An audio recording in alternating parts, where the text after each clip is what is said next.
নমস্কার বন্ধুরা, আজ দেখাবো পেঁয়াজ কলি দিয়ে চুনো মাছের ঝাল। তার জন্য আমি চুনো মাছ নিয়ে নিয়েছি, একদম অল্প করেই নিয়েছি। আর তার সাথে পেঁয়াজ, টমেটো, কাঁচা লঙ্কা আর 5-6 কোয়া রসুন নিয়েছি। আর এই দিকে পেঁয়াজ কলি কুচিয়ে নিয়েছি আর খুব অল্প পরিমাণে একটু সর্ষে নিয়েছি, কালো সর্ষে। এরপরে চুনো মাছটা ভালো করে ধুয়ে পরিষ্কার করে এর মধ্যে নুন আর হলুদ মাখিয়ে আমি কড়াইয়ে সর্ষের তেল পরিমাণ মতো দিয়ে তেলটা ভালো করে যখন গরম হয়ে যাবে বুঝতে পারবেন, তখন নুন হলুদটা চুনো মাছে ভালো করে মাখিয়ে নিয়ে আমি মাছটা ভেজে নেব। তেলটা যেন খুব ভালো গরম হয়, না হলে কিন্তু মাছগুলো একদম গুঁড়িয়ে ভেঙে যাবে। এইদিকে মিক্সার কন্টেনারে আমি সর্ষে, কাঁচা লঙ্কা আর টমেটোটা দিয়ে দেবো, দিয়ে একটু জল দিয়ে এটা ভিজিয়ে রেখে দেবো। তারপরে বাটার আগে এটা একটু নুন দিয়ে পেস্ট করে নেবো, যাতে সর্ষেটা তেতো না হয়ে যায়। এরপর আমার এদিকে মাছটাও ভাজা হয়ে গেছে, দেখেই বুঝতে পারছেন একদম মচমচে করে ভাজা হয়েছে, এরকমই ভাজতে হবে। মাছটা এইভাবে ভেজে তুলে রাখবো। এরপর রসুনটা আমি একটু থ্যাতো করে নিয়েছি।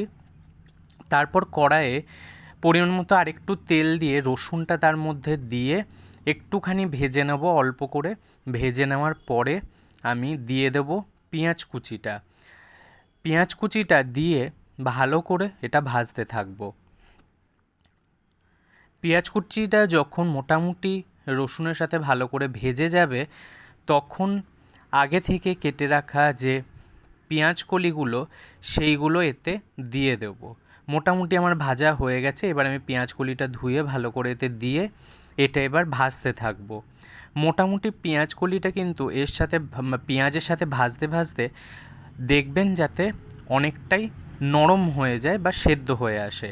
এদিকে আমি পেস্টটা তৈরি করে নিয়েছি। পেস্টটা তৈরি করে নিয়ে একটু জল দিয়ে এটা ভিজিয়ে রেখেছি, যাতে সর্ষেটা নিচে ওই খোসাগুলোর থিতিয়ে যায়।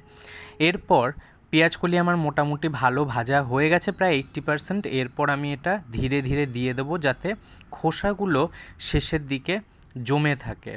সেটা আমি আর দেব না, ওটা ফেলে দেবো। কারণ টমেটো আছে বলে পুরো ছেঁকে দিলাম না, তাহলে টমেটোর অংশগুলো এতে ছেঁকে যাবে। তাই এরপর এটা ভালো করে ফুটতে দেব। ভালো করে যখন ফুটে আসবে, একটু পরিমাণ মতো নুন দিয়ে দেব। এরপর এটা ফুটে যখন বেশ পেঁয়াজকলিটা প্রায় সেদ্ধই হয়ে আসবে, তখন চুনো মাছটা দিয়ে ভালো করে এটা নামিয়ে এটা ফুটিয়ে যখন এই গামাখা হবে, নামিয়ে নেব। অবশ্যই গরম ভাতে এরকম একবার পেঁয়াজকলি দিয়ে চুনো মাছের ঝাল বানিয়ে দেখবেন সর্ষে দিয়ে, খুব ভালো খেতে লাগে। আশা করি আপনাদেরও ভালো লাগবে। আর ভিডিওগুলো ভালো লাগলে অবশ্যই লাইক কমেন্ট করে পেজটা ফলো করে পাশে থাকবেন। ধন্যবাদ।